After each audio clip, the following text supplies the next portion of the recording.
So what you're going to see today, sometimes it's called the tea ceremony, but it's not necessarily a religious or ritualistic kind of procedure. So ceremony is sometimes a misnomer. What it's normally called now is the formalized preparation of tea. And by formalized, I mean that every movement, every placement of every utensil is highly scripted. So you're not going to see any, movements that aren't choreographed, that the person preparing the tea hasn't learned. Also, there's not a lot of talking during the tea procedure. So if you just kind of watch and see what she does, and see how her movements are, how she goes through her movements and every step. So what will happen, what normally happens in a tea gathering, of which you are a part of today, it's actually part of a 4-hour-long meal. Okay? Today you're only going to experience about half an hour of that, which is good. But normally it's held in a very small tea room. I think later Taka will take you on a tour where you'll be able to see the Shunko-in tea room. It usually holds about 4 people comfortably. And so it's in a very small, intimate space. And you have a host who prepares the tea, and then you have guests who receive the tea. And the guests even have their own sort of choreographed movements that they go through. So it's very scripted. The person that will be preparing tea today is a relative of Kawakami-san's, or Taka, I don't know how you're calling him. But she's been generous enough to give some of her time today and prepare everything for the tea gathering. So as she prepares the tea, I will explain the movements that she's doing and why she's doing them.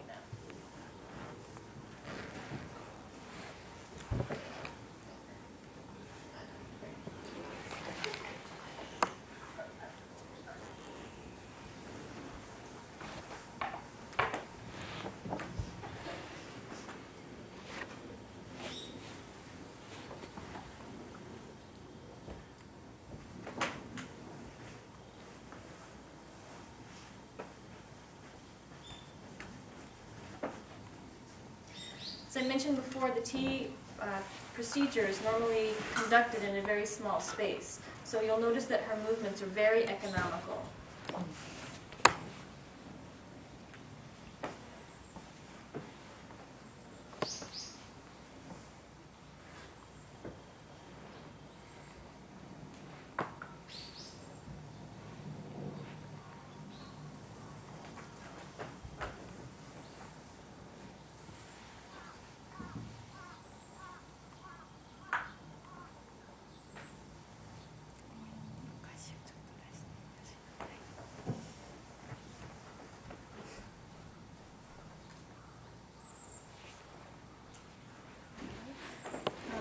These are sugared rice crackers. If you'd like to take a white one and a brown one for each of you, and just place it on the paper that I handed out to you.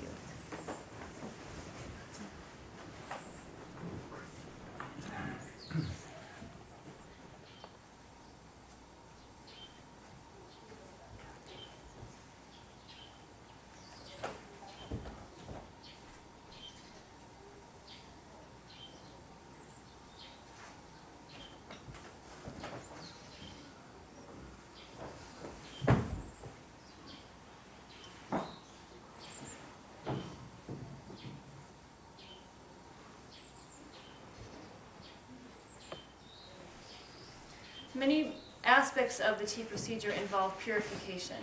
So what she's doing now is she's purifying, sort of symbolically, the tea scoop that will be used to scoop the tea from the container into the bowl. She'll also clean and heat the bowl. And then after the tea procedure is finished, she cleans everything in a very sort of formalized way.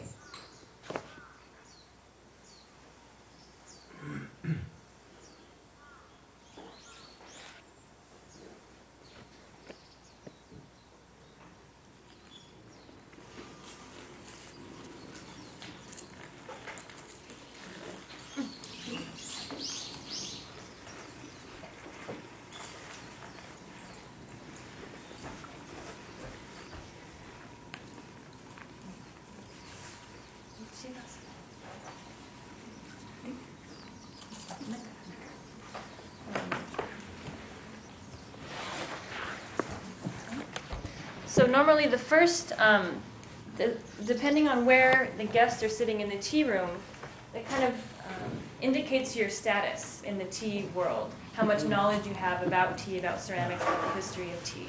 And so this person today is going to be the most important guest, and then she gets a tea first. And so when you receive your tea bowl, it's customary to thank the host for preparing the tea. And so you can just sort of put your hands on the floor and say thank you for the tea.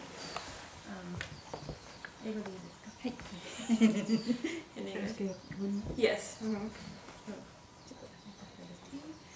And then we won't worry too much about holding the bowl properly today, but what you do want to do is keep the tea bowl on the palm of your hand and then hold it like this so that you don't drop it.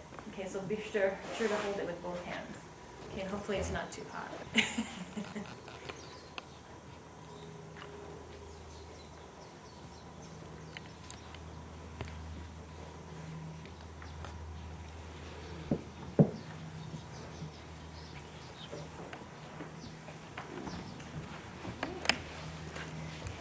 And when you receive the tea bowl, the most decorative part of the tea bowl should be facing you. I may have not given it to you.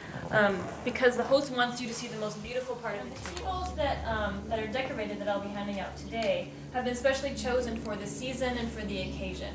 And so it's a very important part of the host job to choose utensils that correspond with the seasons but also with the particular event. And so you might see motifs of autumn on the tea bowls. Some of them might be specific to Japanese seasons, but we'll see what we can.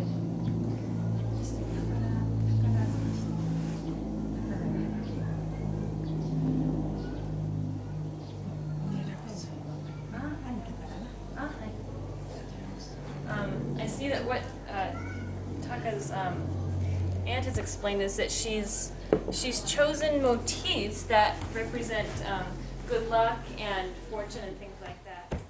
During an actual tea gathering, the long 4-hour one, you would receive this type of tea, which is called thin tea, but you would also receive what's called thick tea. And that utilizes a little bit different type of tea, but a lot more tea is put in and very little water is put in. So when it's mixed, it's the consistency of like paint, like house paint. And it's very thick. She just explained that the tea bowl with the woman's face painted inside, after you drink it and you see the bottom of the bowl and you see the woman's face painted in there, she's happy, and so her happiness sort of transfers onto you. So it's like a circulation of good feelings.